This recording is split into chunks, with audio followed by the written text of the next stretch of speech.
हमारी main outcome होगी वो क्या होगी? You would be able to describe different steps involved in decision making process, and you would be able to explain different ways by which managers can make an effective decision. You would be able to classify decision and decision making conditions, and identify how effective decision making techniques can be incorporated while making in different situations or the scenarios that you deal with in an organization. ठीक, अच्छा, अब पहले हम start करते हैं decision होता क्या है वैसे, आपकी क्या अंडरस्टैंडिंग है? बहुत कॉमन सा वर्ड है। Ma'am to make up mind. To make up mind, ठीक है, और कोई एक्शन फॉर लेना है एग्जांपल दो जी, चीजों में चूज करना हो या कोई एक्शन। ठीक है, दो भी हो सकती है, दो से ज्यादा भी हो सकती हैं, हाँ, ठीक ज्यादा भी हो सकती है, ठीक मतलब किसी एक को चुन लेना, वो भी एक जी, डिसीजन ही है। बिल्कुल बिल्कुल, ठीक है। मतलब इसका डिसीजन का आंसर आपका येस और नो में भी हो सकता है, ठीक है, या डिफरेंट अल्टरनेटिव्स हैं उनमें से भी आप चूज कर सकते हैं किसी चीज़ को, ठीक। तो आपके ख्याल में आप किस तरह के डिसीजंस बनाते हैं एज एन इंडिविजुअल्स अपनी डेली लाइफ में? बनाते हैं, लेते हैं कोई डिसीजन या नहीं? सबको दूसरों से जल्दी उठना है या मैम नहीं जिस उठना, डिसीजन से पढ़ना है या फायदा हो नहीं रहा पढ़ना। वही डिसीजन बनाया जाता है। मैम हर टाइम डिसीजन ले लेते हैं तकरीबन। ठीक है, कोई एक मुझे ज़रा बताएंगे from the beginning of the day आप क्या क्या डिसीजन लेते हैं? मैम सबसे रोल पहले मैम नंबर सुबह डिसीजन 23। 8:30 बजे से उठे हैं तो दिल नहीं था लेक्चर लेने का, लेकिन फिर डिसीजन बनाया कि नहीं लेक्चर लेना है, तो मैम वो एक डिसीजन था। ठीक है, और मैम नाश्ते में क्या खाना है? हाँ, खाना भी है कि नहीं खाना, ठीक है। अब आप देखिए, आप अगर अपने आप को एज एन इंडिविजुअल देखें तो आप दिन में may be you can make hundreds of decisions, ठीक है, लेकिन वो जो डिसीजन होते हैं वो आपके अपने इंडिविजुअल डिसीजंस होते हैं, और जो उनका ज़्यादा आप कह लें अफेक्ट होता है या इम्पैक्ट होता है वो आपकी अपनी पर्सनल लाइफ पे होता है, ठीक है।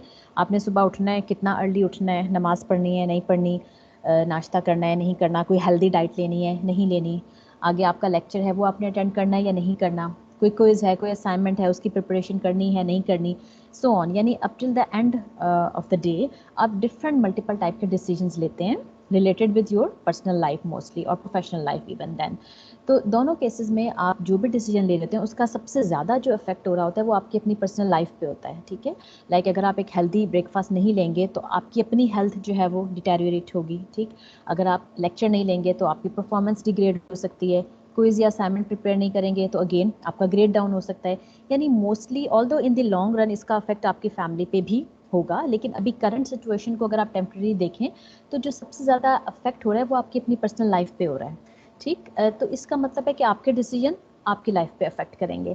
लेकिन अगर हम डिसीजन की बात करते हैं in perspective of some organization या मैनेजेरियल डिसीजंस, तो उसमें जो डिसीजन लिए जाते हैं उनका अफेक्ट आपकी अपनी पर्सनल लाइफ पे इतना नहीं होता जितना कि आपकी ओवरऑल ऑर्गेनाइजेशन या डिपार्टमेंट की परफॉर्मेंस पे होता है। तो इसलिए जब हम ऑर्गेनाइजेशन के पर्सपेक्टिव में बात करते हैं या मैनेजेरियल डिसीजन की बात करें या इवन टेक्निकल डिसीजन भी हो सकते हैं ऑर्गेनाइजेशन के पर्सपेक्टिव में, तो उन डिसीजन को लेते हुए हमें बहुत केयरफुल रहने की ज़रूरत है। यानी आप प्रॉपर, अगर आपके पास स्पेशली टाइम अवेलेबल है तो आप प्रॉपर एक रिसर्च करके अपने सारे के सारे अल्टरनेटिव्स को देख के उनका एनालिसिस करके और फिर कोई डिसीजन अडॉप्ट करें, ठीक है, फिर उसको इम्प्लीमेंट करें और उसके रिजल्ट्स देखें, क्योंकि आपका डिसीजन सिर्फ आपकी लाइफ पे अफेक्ट नहीं कर पड़ेगा बल्कि वो ओवरऑल पूरे डिपार्टमेंट या ऑर्गेनाइजेशन की समझे जो परफॉर्मेंस है वो स्टेक पे आ जाती है। आपके डिसीजन से आपकी पूरी ऑर्गेनाइजेशन सक्सेस की तरफ भी जा सकती है, ग्रो भी कर सकती है, और वो पूरी की पूरी कोलैप्स भी कर सकती है, ठीक है, या बिल्कुल आप समझे अगर हम इसको लॉन्ग रन में देखें तो बैंकरप्सी की तरफ भी जा सकती है, बिल्कुल डूब भी सकती है। तो इसलिए ऑर्गेनाइजेशन के पर्सपेक्टिव में मैनेजर्स के डिसीजन जो हैं वो बहुत इंपॉर्टेंट होते हैं और उन्हें देखते हुए बहुत केयरफुली डिसीजन लेने चाहिए, ठीक। डिसीजन को हम किस तरह डिफाइन करेंगे? Making a choice from two or more than two alternatives in different situations. Formally अगर हम डिसीजन मेकिंग देखें वो क्या होगा? It is the process by which managers respond to opportunities and threats by analyzing options and making decisions about goals and courses of action. अब यहाँ पे दो आपको नई टर्मिनोलॉजीज नज़र आ रही होंगी, अपॉर्चुनिटीज एंड थ्रेट्स, इनके बारे में कुछ पता है किसी को? Yes ma'am. जी बताइए। कि अगर आप एक तरफ देखते हैं तो आपको एक अपॉर्चुनिटी नज़र आ रही होती है कि आप बड़े फॉर एग्जांपल बड़े कंपनीज के साथ compete कर सकते हैं। दूसरी तरफ आपको एक थ्रेट भी नज़र आ रहा होता है कि अगर आप फेल होते हैं तो आप तो बिल्कुल ही उनकी नज़र में गए ना, तो उसका नुकसान उस डिसीजन का और उस डिसीजन का फ़ायदा क्या होगा, वो एक अपॉर्चुनिटी और थ्रेट मैम कर सकते लॉस और प्रॉफिट ठीक की है, टर्म में ले सकते हैं हम इसे, ठीक है। तो उस टर्म में भी इसे देखा जा सकता है कि थ्रेट जो होगा वो लॉस की टर्म में आ जाएगा और जो बिल्कुल इन द अपॉर्चुनिटी होगी लॉन्ग वो रन, प्रॉफिट की टर्म में आ जाएगी। ये बिल्कुल ठीक है। यानी ये आप देख इनसे सकते हैं लिंक कि कर मैम, सकते हैं। जी जी बताइए। मैम जैसे कि अब हम कोई डिसीजन लेते हैं कि जिसमें कंपनी का तो फायदा है, लेकिन उसमें वर्कर्स का ऐसा फायदा नहीं है, तो वर्कर्स उसके खिलाफ यानी खड़े हो सकते हैं, तो वो कंपनी को उससे नुकसान हो सकता है। हाँ मतलब जो कि आगे चल के आपकी कंपनी की वीकनेस बन सकती है, ठीक है। Yes, अब देखिए ये जो दो बातें हो रही है ना, अपॉर्चुनिटीज और थ्रेट्स, आगे एक चैप्टर में हम देखेंगे स्वॉट एनालिसिस। शायद आप लोगों ने अपने किसी कोर्स में देखा हो। स्वॉट analysis means strength, weaknesses, opportunities and threats. ये स्वॉट एनालिसिस किया जाता है मेनली जब किसी कंपनी की हम प्लानिंग फेज में होते हैं ना, तो आप सबसे पहले अपनी कंपनी का एनालिसिस करते हैं। तो जो अपॉर्चुनिटीज और थ्रेट्स होती हैं, they are external to the organization and strength and the weaknesses are inside the organization।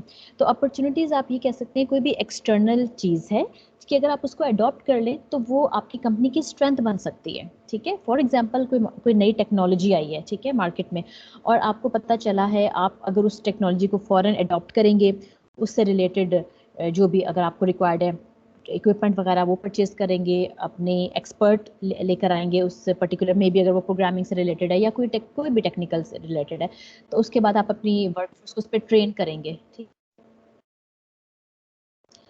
तो जब भी ये वाले काम अगर करेंगे, इसका मतलब है आपने अपने कॉम्पिटिटर्स से पहले उस टेक्नोलॉजी को अडॉप्ट कर लिया, तो वो अपॉर्चुनिटी आगे चल के आपकी कंपनी की स्ट्रेंथ बन सकती है, ठीक है। इसी तरीके से यानी जो भी पॉजिटिव चीज़ें आपको नज़र आ रही ना, आप उसको अडॉप्ट करें, अपनी कंपनी को ग्रो करवाएं, उसके अंदर अपने वर्कफोर्स को ट्रेन करें, ताकि आपकी कंपनी की स्ट्रेंथ बन जाए वो, ठीक है। जो आपकी थ्रेट्स हैं वो क्या हो सकती हैं?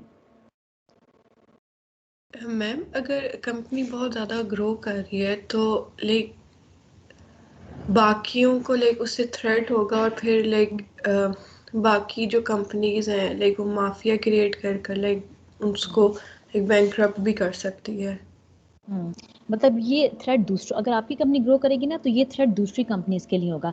लेकिन आपके लिए थ्रेट क्या हो सकता है, इसका रिवर्स चीज़ हो सकती है। फॉर एग्जांपल आप एक प्रोडक्ट बना रहे हैं, ठीक है, और काफ़ी अर्से से सेम प्रोडक्ट आपकी बन रही है मार्केट में, लेकिन चूंकि आप जो है वो यूँ समझ लें कि इंडिविजुअल जो है वो सप्लायर हैं उसके, तो आपका मार्केट शेयर भी ज़्यादा है, आपकी प्रॉफिट भी रेस करें, आपकी कंपनी कंटिन्यूसली ग्रो कर रही है। लेकिन फॉर एग्जाम्पल आपके कोई नए कॉम्पिटिटर्स मार्केट में आते हैं, ठीक, और वो कॉम्पिटिटर्स आते हैं और आप मे बी वो आपसे कम रेट के ऊपर सेम टाइप की प्रोडक्ट जो है वो सेल करते हैं या कस्टमर्स को प्रोवाइड करते हैं। तो एक तरह का वो जो नया कॉम्पिटिटर मार्केट में आए वो आपके लिए थ्रेट बन जाएगा।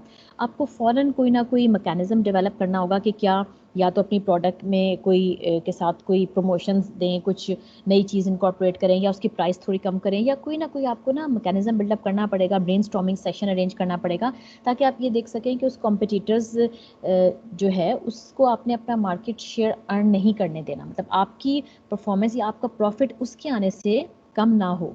तो वो एक कॉम्पिटिटर जो आपके लिए थ्रेट बन सकता है, और अगर वो एक थ्रेट बन गया तो इन द लॉन्ग रन ये आपकी कंपनी के इंटरनल एक वीक पॉइंट बन जाएगा। इसलिए ऐसे सिचुएशन को डील करने के लिए फिर आपको कोई ना कोई डिसीजन लेना पड़ता है। तो अपॉर्चुनिटीज़ मीन कोई पॉजिटिव चीज़ है जो कि एक्सटर्नल टू द एनवायरनमेंट है, आप उसको अडॉप्ट करके अपनी कंपनी को स्ट्रॉन्ग बना सकते हैं, ठीक। थ्रेट जो है वो इसका रिवर्स है, यानी नेगेटिव टर्म्स में हम यूज़ करते हैं कि कोई कॉम्पिटिटर्स अगर मार्केट में आ गया, तो अगर आपने उससे फ़ौरन उसके ऊपर कोई इफेक्टिव डिसीजन नहीं लिया कि आपने उस थ्रेट से कैसे डील करना है, तो वो आपकी कंपनी की with the passage of time कोई ना कोई इंटरनल वीकनेस बन जाएगी, ठीक है, और कंपनी पर नेगेटिवली अफेक्ट करेंगी। तो ये चीज़ें हम फिर देखते हैं, और इन सिचुएशन में डिसीजन लेना बहुत इंपॉर्टेंट हो जाता है कि आप कैसे एक इफेक्टिव डिसीजन लेते हैं।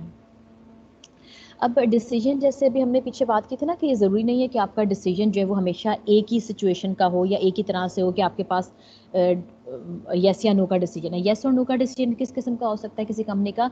फॉर एग्जांपल आपने ये डिसाइड करना है कि आपने जो अपने बिजनेस है उसको एक्सपैंड करना है या नहीं करना। अगर एक्सपैंड यानी येस या नो, ठीक है, इसका इस इन टर्म्स में आप आंसर करेंगे। फिर अगर आप कहते हैं कि अच्छा बिजनेस एक्सपेंड करना है तो किन किन सिटीज़ में या किन किन कंट्रीज़ में आप इसको लेकर चलेंगे, ठीक है, यहाँ पे भी आपका एक डिसीजन आ सकता है। इसके अलावा आप ये हो सकता है कि अगर आपकी कोई प्रोडक्ट बन रही है, उस प्रोडक्ट को में कोई उस प्रोडक्ट के साथ उससे मिलती जुलती कोई और प्रोडक्ट इंट्रोड्यूस करवानी चाहिए आपको या नहीं, ठीक है। तो ये एक तरह के कंपनी वाइड डिसीजन हो सकते हैं जिनके ऊपर आप कोई ब्रेनस्टॉर्मिंग करके या अपना बजट वगैरह देखकर कोई डिसीजन ले सकते हैं, ठीक। लेकिन इसके अलावा आपके ज़रूरी नहीं है कि सिर्फ यस या नो के डिसीजन हो, आपके ऐसे डिसीजन भी हो सकते हैं जिसमें आपके पास मल्टीपल अल्टरनेटिव्स अवेलेबल हो, यानी आपके पास 2 से ज़्यादा ऑप्शंस हो, आपने उनमें से किसी एक ऑप्शन को चूज़ करना हो, ठीक। तो अब डिफरेंट टाइप का सिचुएशन होगा depending upon the type of your problem, आप देखते हैं कि कौन सा डिसीजन मेकिंग प्रोसेस इस सिचुएशन में ज़्यादा इफेक्टिव है। ऐसा नहीं है कि कोई एक ही स्टेप, एक एसओपी बनी हुई है, उन्हीं स्टेप्स को फॉलो करके आप हर तरह का डिसीजन ले सकते हैं।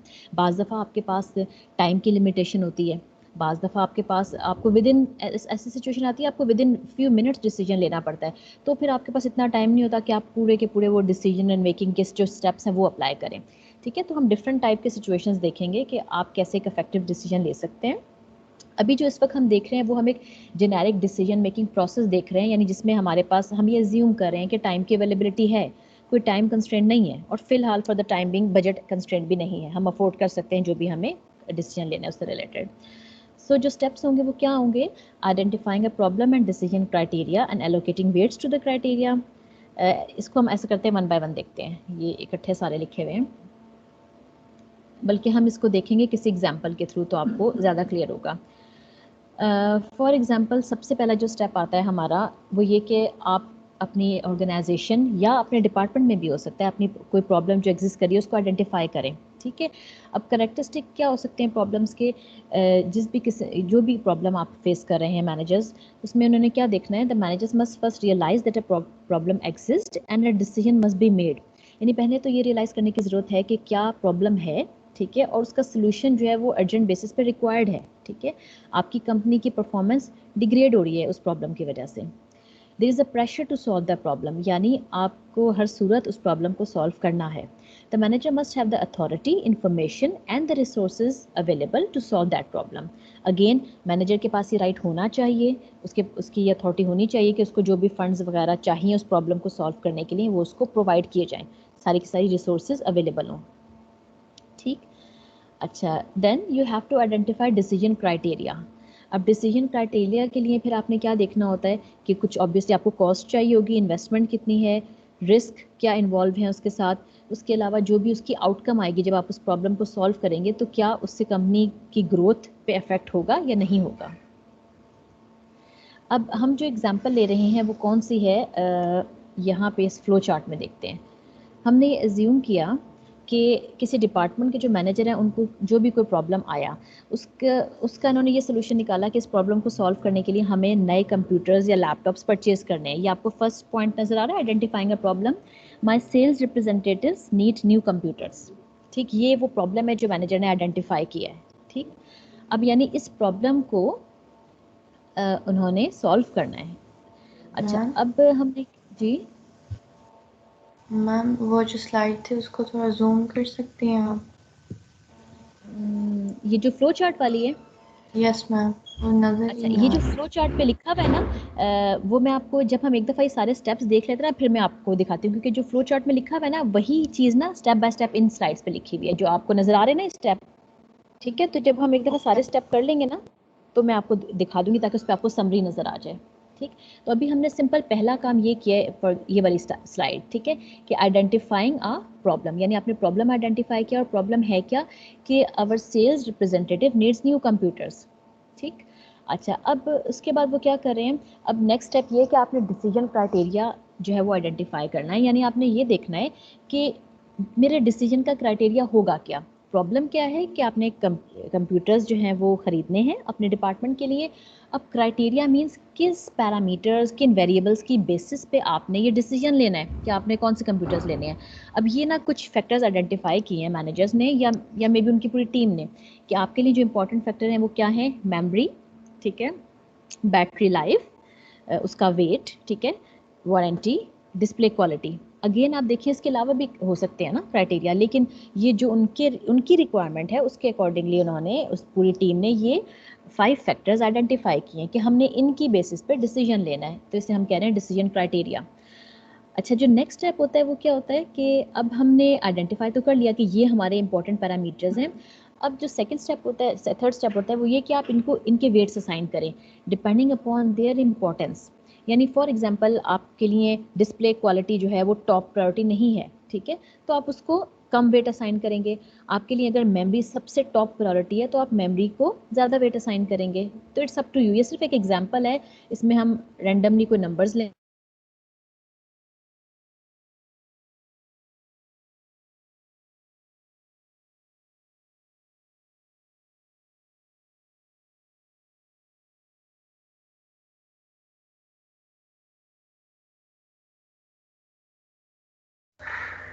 आपकी आवाज नहीं आ रही मैम।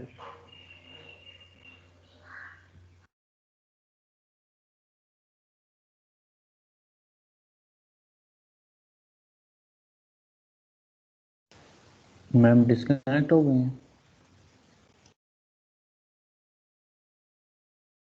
मैम की स्क्रीन शेयर हो रही है। मैम को तो नहीं किसी ने मीटिंग से निकाल दिया? हुज़ैफा बुरी बात यार, ऐसे करते हो आप? यार मुझे पता ही नहीं चला। भाई यार बात सुनो। हेलो मैम है मीटिंग में। सुनाओ। भाई ये प्रोटियस में वो बिट्स के इनपुट के लिए हम क्या यूज करते थे, क्या नाम है उसका, जल्दी बताइए। किसकी इनपुट के लिए? जल्दी बताइए, किसी बच्चे का मैसेज। बोल दे यार।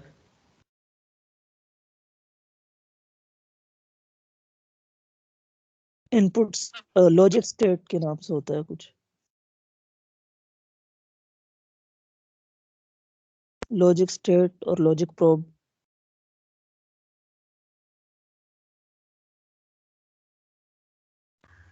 थैंक यू वसीम भाई, थैंक यू सो मच, आपने मुझे बचा दिया।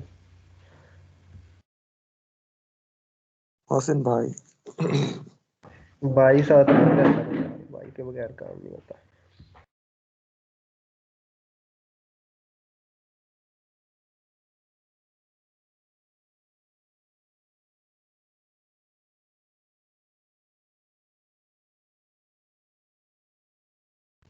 Thank you Daniyal.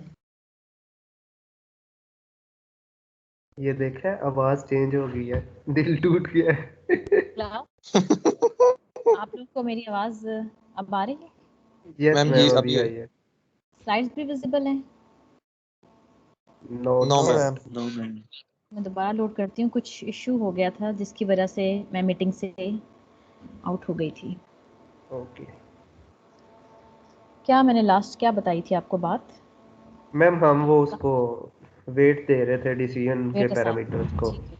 जी। अब हमने जब डिसीजन, अभी ये लोड हो रही हैं स्लाइड्स, ठीक है, जब हम डिसीजन क्राइटेरिया हमने डिफाइन कर लिया तो हम ये देखते हैं कि हमारे लिए टॉप प्रायोरिटी पे कौन सा करेक्टरिस्टिक है।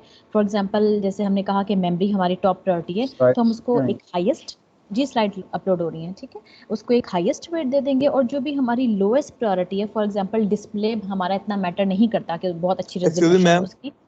जी जी मैम किसी जी भाई रुमान, को खास तकलीफ है, वो बार बार मीटिंग से रिमूव कर रहा है, पता नहीं वो आता ही इस वजह से है कि मीटिंग में से कौन लोगों भाई को है? रिमूव करना है और म्यूट करना है।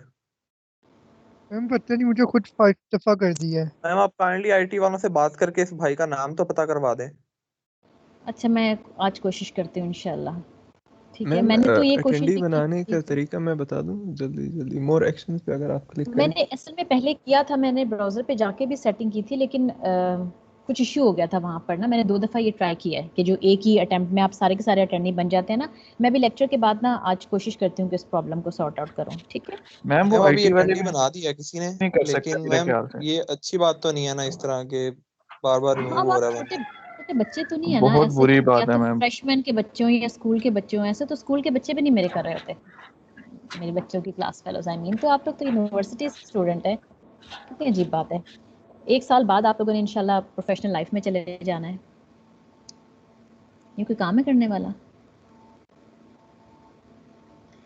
अच्छा हमने फिर क्या करना है, ग्रोथ ही नहीं हुई इनकी मैम। चलें हो सकता है शायद थोड़ी बहुत इस कोर्स के बाद हो जाए, अल्लाह करे। Let's go. अच्छा अब हम जो इस स्लाइड पे आपको नजर आ रहा होगा स्लाइड नंबर 12, हमने कुछ वेट्स असाइन किए हैं, ठीक है। लाइक मेमोरी को हमने कहा है weight 10, battery life 8, weight 6, warranty 4 and display quality 3।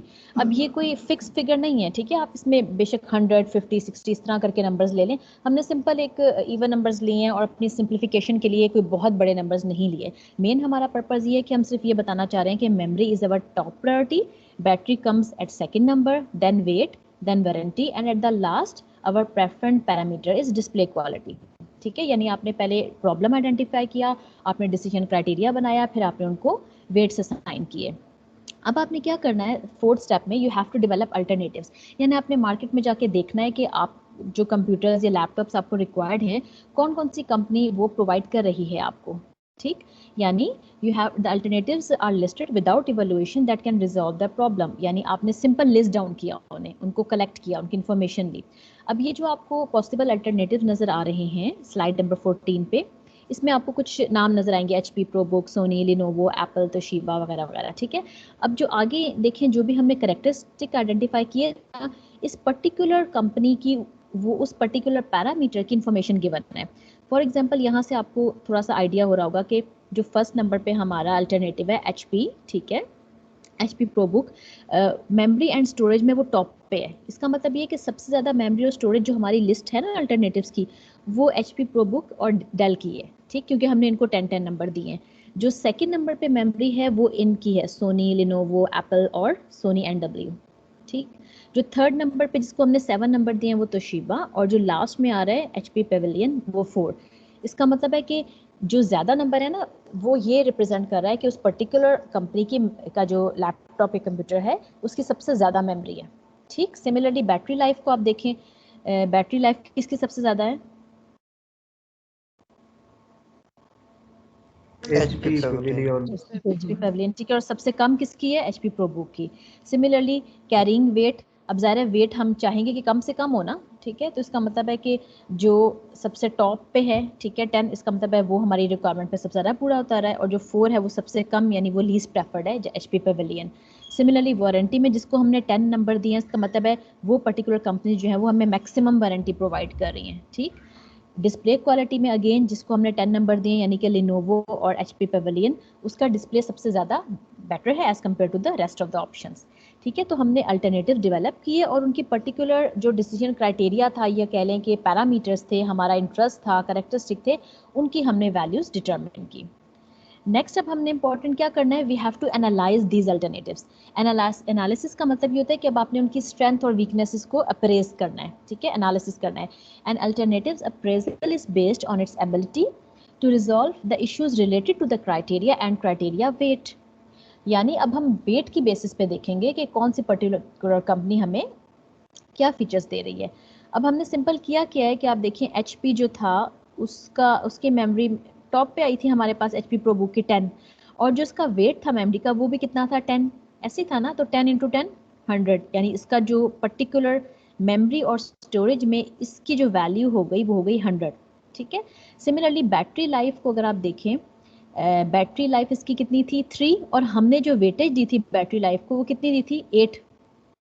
Second number पे हमने इसको इम्पोर्टेंस दी थी ना, 3 × 8 मीन्स इसका आपने वेट निकाल लिया, वो कितना हो जाएगा, 24, ठीक है। सिमिलरली आपने हर पैरामीटर और हर पर्टिकुलर कंपनी के उस कैरेक्टरिस्टिक का ओवरऑल वेट निकालिए। ये जो आपको 1 2 3 4 5 कॉलम्स नजर आ रहे हैं, इसका 40 क्यों आया है?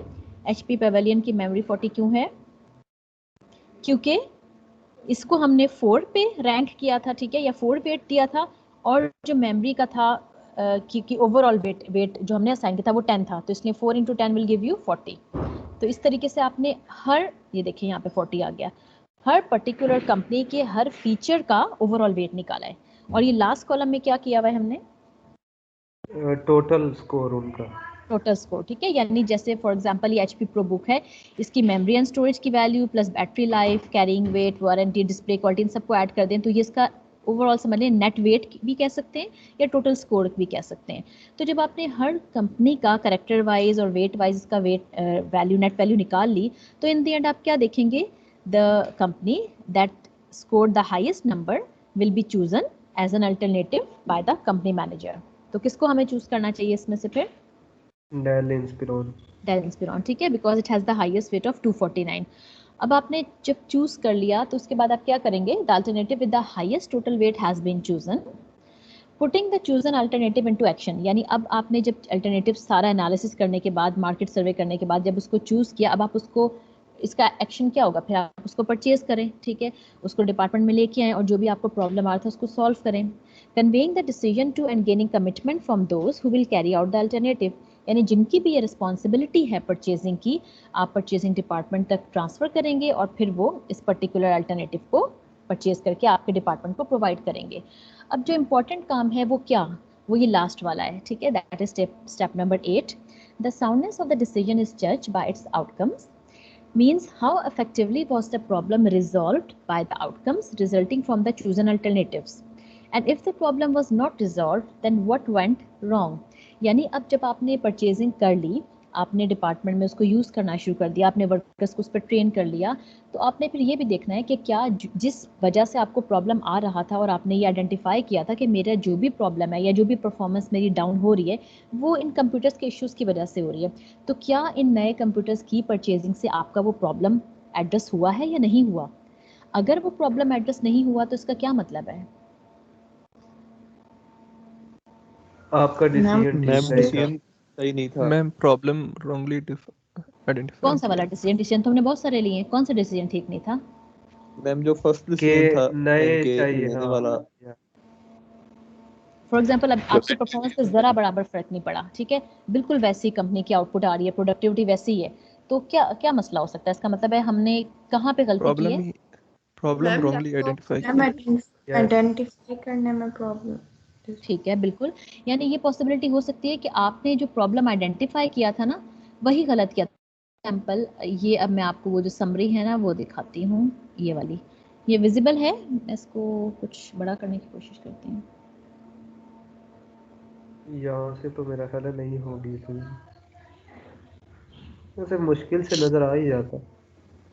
अच्छा, वैसे तो ये सारे स्टेप्स ही लिखे हुए हैं जो हमने वन बाय वन डिस्कस किए हैं ना, मुझे समझ नहीं आ रहा ये पूरी फुल स्क्रीन पे क्यों नहीं आ रहा, पहले तो आ जाता था। स्लाइड शो में नहीं होता मेरा ख्याल है। तो नहीं, पहले तो होता रहा है, मैं पिछले सेमेस्टर में करती रही हूँ, इस दफ़ा मुझे नहीं समझ आ रहा क्यों नहीं हो रहा, F5 से भी नहीं हो रहा।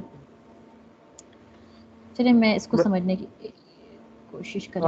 आप रीड कर देना मैम स्टेप्स। ठीक है, ये मैं स्टेप्स आपको रीड कर देती हूँ जो आपको एरो से नज़र आ रहे हैं ना, देखिए आप फिर इसको रिकॉल करें जो भी हमने वन बाय वन किए हैं।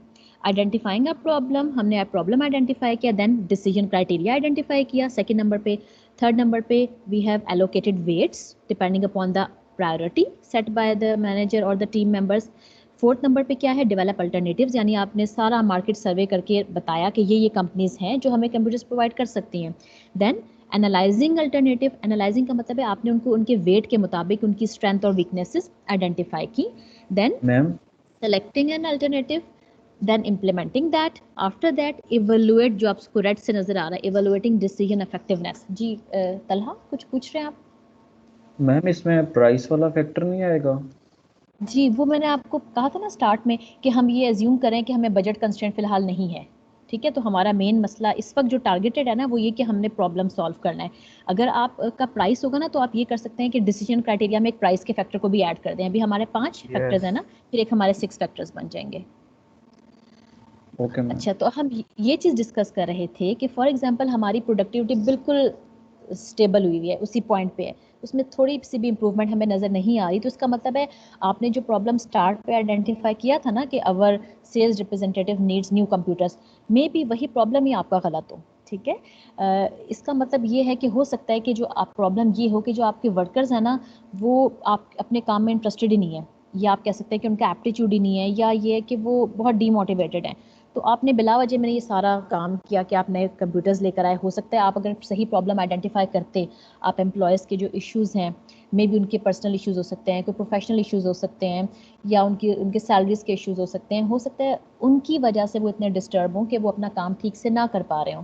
ठीक है, तो सबसे इंपॉर्टेंट चीज़ डिसीजन मेकिंग प्रोसेस में ये होती है कि जो आपने प्रॉब्लम आइडेंटिफाई किया है, आप उसके ऊपर अच्छी तरह से सर्च करने के बाद, ब्रेनस्टॉर्मिंग करने के बाद बाकी के एक्शंस लें। क्योंकि आप देखिए अगर आपका पहला प्रॉब्लम ही गलत आइडेंटिफाई हो गया तो ये सारे स्टेप्स यूजलेस जाएंगे, आपका टाइम वेस्ट होगा, एनर्जी वेस्ट होगी, बजट वेस्ट होगा, और इन द एंड आपका प्रॉब्लम सॉल्व ही नहीं हुआ। ठीक है, तो सबसे इंपॉर्टेंट चीज़ होती है कि आप बेशक थोड़ा टाइम लगाएं, लेकिन अपने प्रॉब्लम को ठीक से आइडेंटिफाई करें कि जो उसका प्रपोज सोल्यूशन है वो यही होगा जो आपने आइडेंटिफाई किया या नहीं।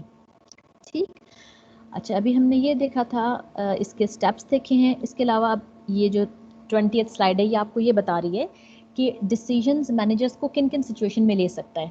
अभी इस स्लाइड पे जो ये आपको 4 पॉइंट्स नज़र आ रहे हैं, ये हमने पीछे देखे हुए हैं। ये क्या, कौन से पॉइंट्स हैं?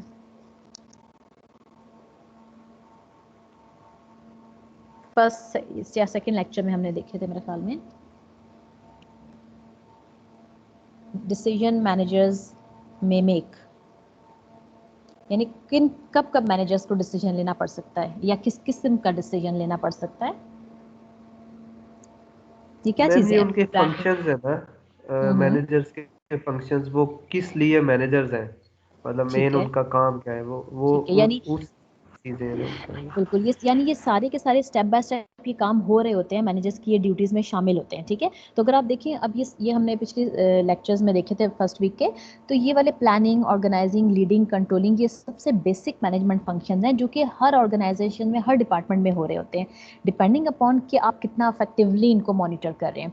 आप थोड़े से 2-4 क्वेश्चन इसमें देखें। प्लानिंग में क्या होता है कि किस किस्म का, आप इसको ना डिसीजन के टर्म्स में देखें कि किस किस किस्म के डिसीजन लेने पड़ सकते हैं प्लानिंग फेज में, कि ऑर्गेनाइजेशन के लॉन्ग टर्म ऑब्जेक्टिव क्या होंगे, वो किस तरह अचीव होंगे, शॉर्ट टर्म ऑब्जेक्टिव क्या होंगे, इंडिविजुअल जब आप गोल सेट करेंगे उनकी प्लानिंग आपने कैसे करनी है, किसको क्या टास्क असाइन करना है।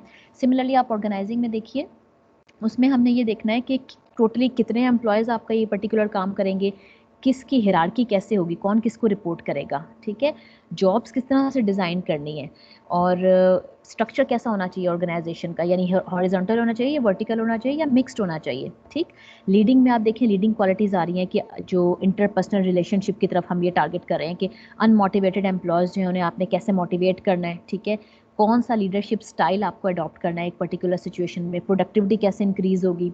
ठीक है, और अगर कॉन्फ्लिक्ट आ रहा है तो उस कॉन्फ्लिक्ट को कैसे रिजॉल्व करना है, पॉजिटिव कॉन्फ्लिक्ट क्या हो सकता है, नेगेटिव क्या हो सकता है, उस सिचुएशन में आपको कैसे डिसीजन लेना होगा। सिमिलरली कंट्रोलिंग में आप देखें कि किस किस काम की मॉनिटरिंग और कंट्रोल ज़रूरी है। ठीक है, और उनको किस तरह कंट्रोल करना चाहिए, अगर परफॉर्मेंस डेविएट कर रही है स्टैंडर्ड से तो उस वक्त क्या डिसीजन लेना चाहिए, और कितनी डेविएशन पे आपको कोई एक्शन लेना चाहिए। इसके अलावा जो आपका मैनेजमेंट इंफॉर्मेशन सिस्टम है वो किस तरह से आपको कंट्रोल करना है। ठीक है, तो आप देखिए किसी भी आप फेज़ को ले लें, प्लानिंग, ऑर्गेनाइजिंग, लीडिंग, कंट्रोलिंग, हर फेज़ में मैनेजर्स को कोई ना कोई डिसीजंस लेने पड़ते हैं। और मैंने आपको बताया था एक और स्टेप भी होता है, वो कौन सा होता है, एक और फंक्शन जो कि बुक में मेंशन नहीं है, जो बाद में इंट्रोड्यूस हुआ था, भूल गए। डिसीजन मेकिंग तो हो रही है। स्टाफिंग, ये गुड स्टाफिंग। क्या होता है स्टाफिंग, कौन बताएगा?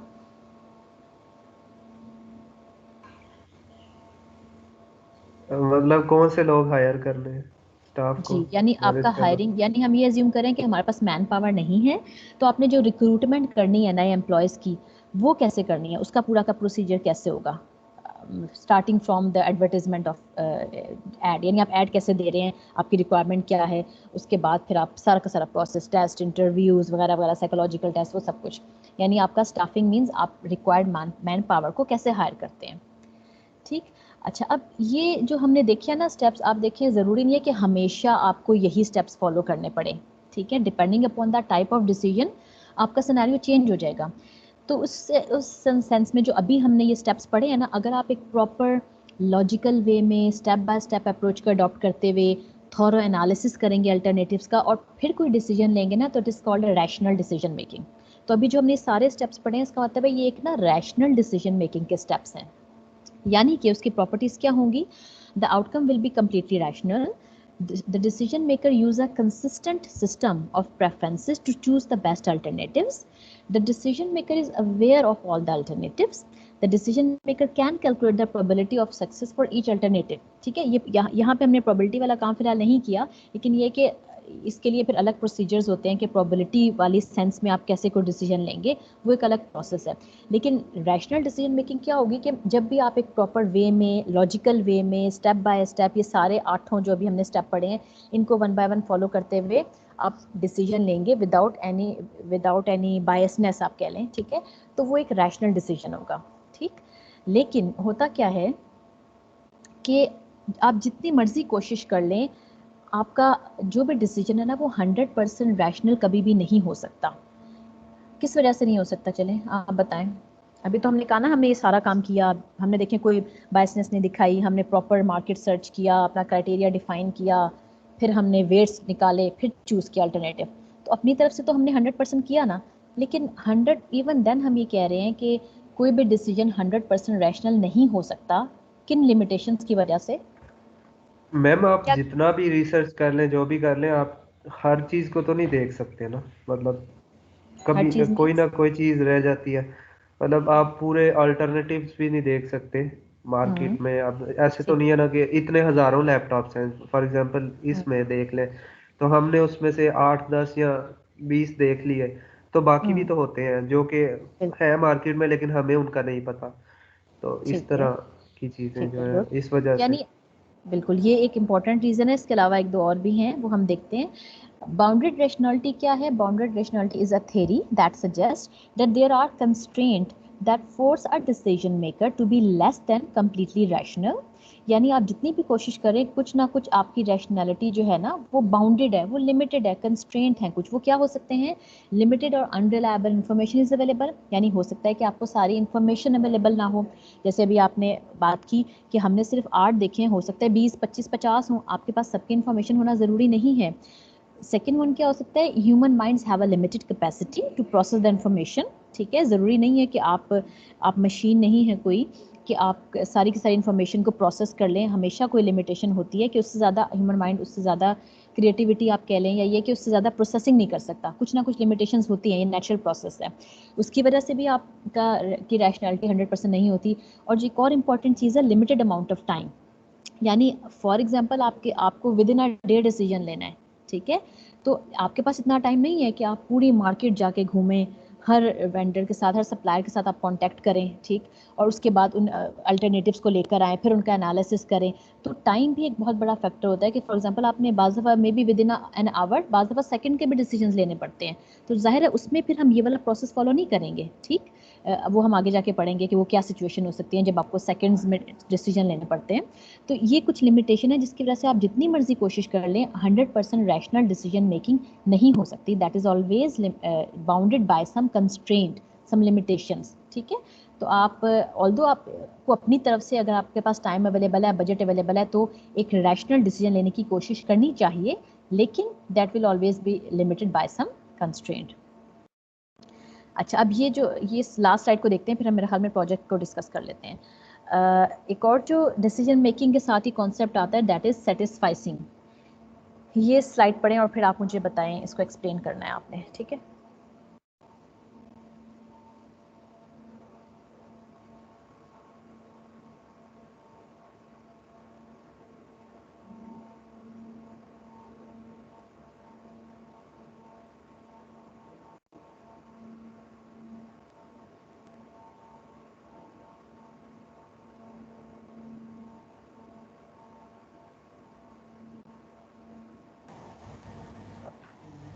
मतलब ये एक नेगेटिव लग रहा है मुझे, इतना पॉजिटिव नहीं लग रहा कि गुड इनफ जो आपको लगे आप उससे सेटिस्फाई हो जाएं, उस डिसीजन से। आप बेस्ट डिसीजन के लिए इतना स्ट्राइव ना करें, और ऑप्शंस जो हैं वो आप ज़्यादा ना देखें, बस थोड़े में से देख के डिसीजन ले लें।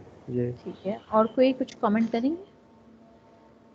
मैम, ये जो अभी आप थोड़ी देर पहले बात कर रही थी ना, ये उसी के ही साथ लिंक करता है कि उसमें जैसे हम देख रहे थे कि हम ऑप्टिमल सॉल्यूशन तक नहीं पहुंच सकते 100% तक, तो ये उसी के बारे में लिखा हुआ है कि क्यों 100% तक ना जाके भी यानी कि हम किसी भी प्रॉब्लम का सॉल्यूशन निकाल सकते हैं कि और उस बारे में लिखा हुआ है कि जो लिमिटेड नंबर ऑफ ऑप्शंस है बस उसी को चूज करके उससे जो डिसीजन है बेस्ट डिसीजन है उसी से बना ली जाती है।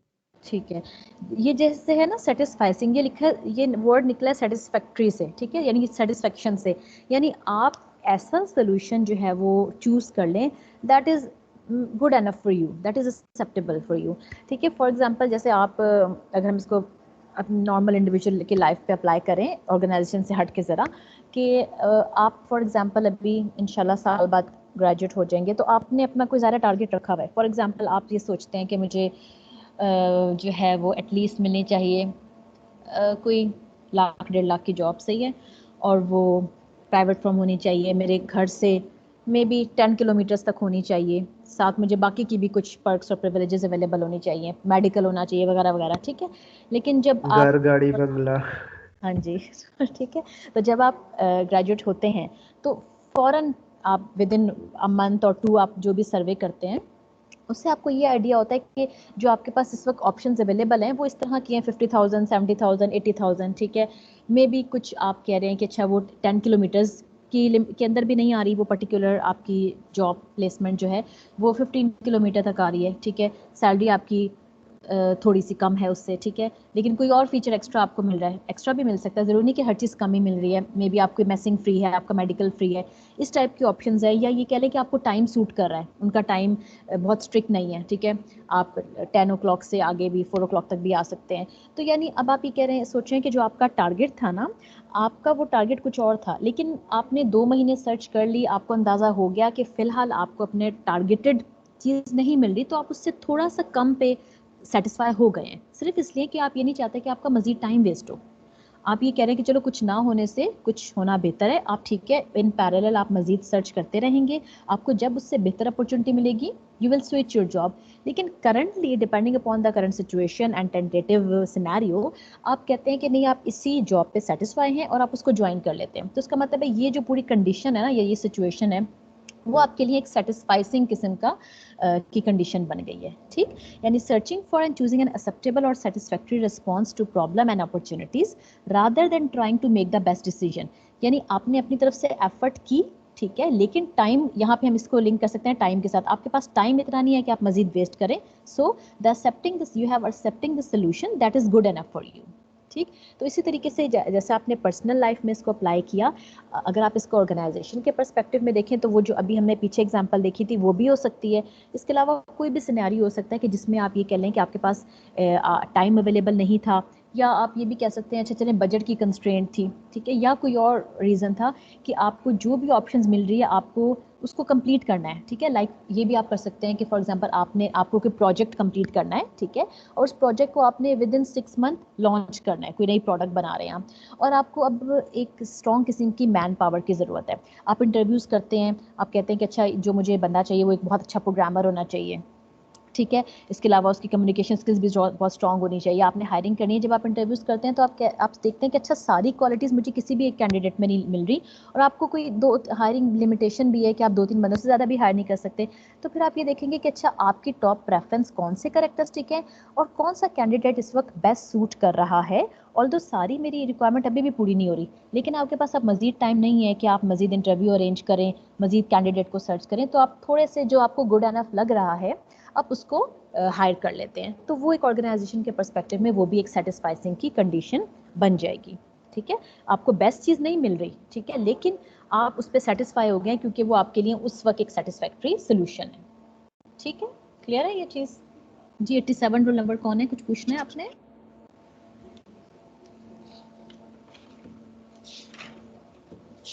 आपने हैंड रेस किया है, कौन है 87 रोल नंबर? अब्दुल्ला शबीर, आपने कुछ पूछना है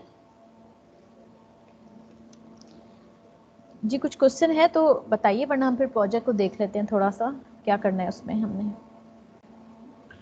मैम देख लेते हैं प्रोजेक्ट को।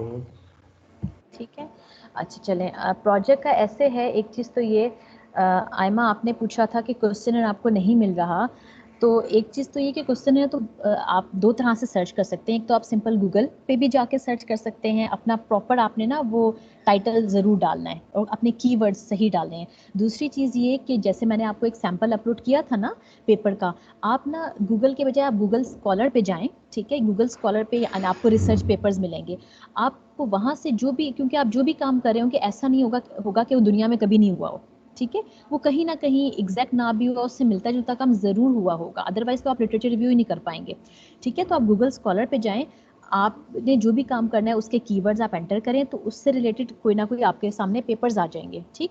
जब आप उस पेपर को डाउनलोड करके देखेंगे तो हर पेपर में नहीं होता, लेकिन बहुत सारे पेपर्स का जो एंड होता है ना, उसमें वो क्वेश्चनर लगा हुआ होता है, वो अटैच होता है जो क्वेश्चनर उस पर्टिकुलर रिसर्चर ने यूज़ किया होता है।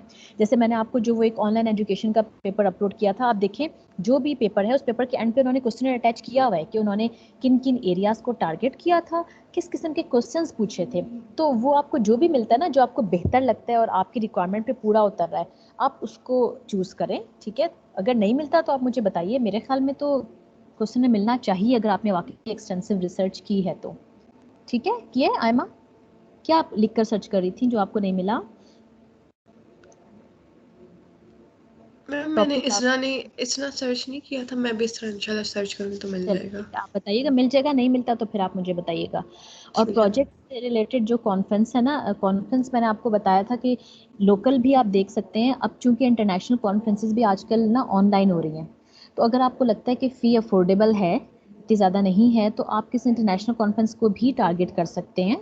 अभी आपके पास ये टाइम है कि आपको ट्रैवलिंग का जो है वो भी बजट वो आपको फिर नहीं देना पड़ेगा ना, क्योंकि ऑनलाइन आपकी प्रेजेंटेशन हो जाएगी।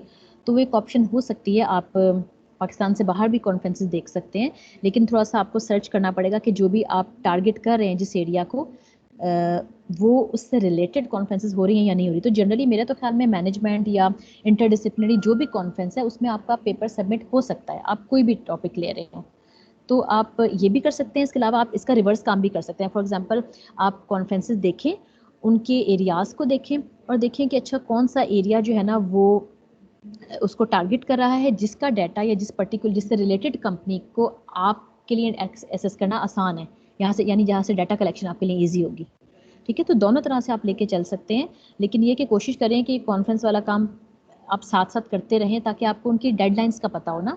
कुछ कॉन्फ्रेंसेस जो होती हैं वो पहले सिंपल एब्स्ट्रैक्ट मांगेंगी आपसे, ठीक है।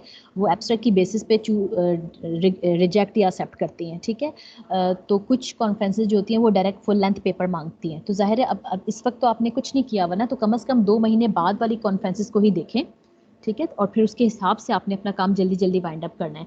और एक चीज़ और, जो मैंने अभी आप लोगों को एक डेट दी है ना, जिसमें मैंने लिखा है कि एब्स्ट्रैक्ट आपने देना है, वो एब्स्ट्रैक्ट आपके पेपर का एब्स्ट्रैक्ट नहीं है, ठीक है। वो सिर्फ आपका जेनेरिक एब्स्ट्रैक्ट है, जिससे मुझे ये आइडिया हो जाए कि आपने कंपनी कौन सी सेलेक्ट की है और आपका जो जो एरिया है ना मैनेजमेंट का, वो कौन सा आप एरिया टारगेट कर रहे हैं। क्वालिटी मैनेजमेंट कर रहे हैं, सोशल सर्विसेज कर रहे हैं, या आप प्रोजेक्ट मैनेजमेंट से रिलेटेड कुछ देख रहे हैं, या HR को देख रहे हैं। वो सिर्फ इस पर्पज़ के लिए है, क्योंकि जो पेपर का एब्स्ट्रैक्ट होता है वो तो सबसे आखिर में लिखा जाएगा। जब आप अपना सारा काम कंप्लीट कर लेते हैं ना, सब कुछ सर्वे वगैरह रिजल्ट आ गया, आपने रिकमेंडेशन ले ली, लिमिटेशन देख ली, तो वो सारी चीज़ों को आप यूज समझे मिक्स करके उसको समराइज करके फिर एब्स्ट्रैक्ट लिखेंगे। तो ये एब्स्ट्रैक्ट आपके पेपर का एब्स्ट्रैक्ट नहीं है, ये सिर्फ मेरे लिए है, जिसको आप साइनॉप्सिस समझ सकते हैं, जिसमें आपने सिर्फ ये बताना है कि आप क्या करने जाएंगे। पेपर के एब्स्ट्रैक्ट में तो आप उस वक्त तक नहीं लिख सकते जब तक आपके पास रिजल्ट ना आए, ठीक है। तो और कोई किसी को कंफ्यूजन है तो बताइए। मैम हम एक से ज़्यादा कंपनीज को ऐड कर सकते हैं एक ही उस पेपर में? हाँ बिल्कुल कर सकते हैं, आप उनका कंपैरिजन कर सकते हैं। आप ये देख सकते हैं कि अच्छा कौन सी जो कंपनी है वो इस वक्त ज़्यादा बेहतर तरीके से उसने एक पर्टिकुलर आपने जो भी एरिया रखा हुआ ना उसको ज़्यादा अच्छे तरीके से इम्प्लीमेंट किया हुआ है, यूँ देख सकते हैं। या और मैम एम्प्लॉयमेंट जो हमने कॉन्फ्रेंसेस देखी हैं जितनी भी वहाँ पर, और आपने भी जो शेयर की थी उन पे कहीं पर भी फीस उनकी यानी कि नहीं आ रही, तो यानी कि वो फिर फ्री होंगी? मेरे ख्याल में फ़ी तो होती ही है। हो सकता है वैसे आजकल ये भी हुआ है कि ये कोविड की वजह से ना कुछ जर्नल ने भी और कुछ कॉन्फ्रेंसेस ने भी फ्री की हुई है रजिस्ट्रेशन, लेकिन फिर भी आप मेल करके ना कंफर्म ज़रूर कर लें, ठीक है। अगर वैसे नहीं लिखी हुई तो मेरे ख्याल में नहीं होगी, लेकिन सबका मुझे कंफर्म नहीं है, तो पूछ लेना ज़रूर बेहतर होगा। जैसे उस जो मैंने आपसे शेयर की थी उस पर कोई थी ना फ़ी, मेरे ख्याल में उस पर लिखी हुई भी थी। यस मैम, उस पे थी। अच्छा मैम, इसमें मुझे अभी तक कुछ खास समझ नहीं आई इस प्रोजेक्ट की। थोड़ा सा अगर आप एक ओवरव्यू दे दें दोबारा से, शायद आप दे भी चुकी हैं, कि इसमें दे तो करना दिया क्या है। आपने, तो हमने फर्स्ट लेक्चर में डिस्कस किया था। कौन बताएगा इस वक्त जिसको सही क्लियर है हमने क्या, आपने क्या करना है? अली खान शिरानी आप बताएं क्या, उसके अलावा जो भी बताना चाह रहे हैं। जी तलहा आप बता रहे हैं? कौन बता रहे हैं?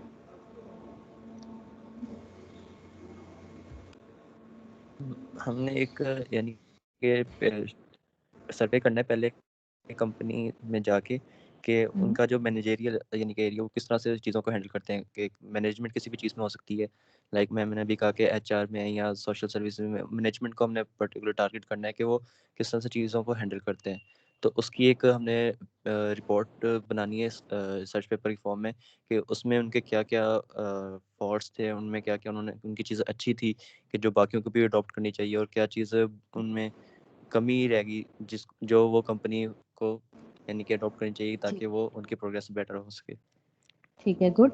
ये भी कर सकते हैं सबसे, लेकिन ये ना ज़रूरी नहीं है कि बस आपने ना थोड़ा सा लिंक रखना है कि जो हम मैनेजमेंट में चीज़ें पढ़ रहे हैं ना वो किसी तरीके से उसमें कवर हो जाएं। ठीक है, तो आपने ना एक तो कंपनी, सबसे इंपॉर्टेंट चीज़ ये है कि आप किस कंपनी को टारगेट करें, कहाँ से आपको डाटा इजीली मिल जाएगा।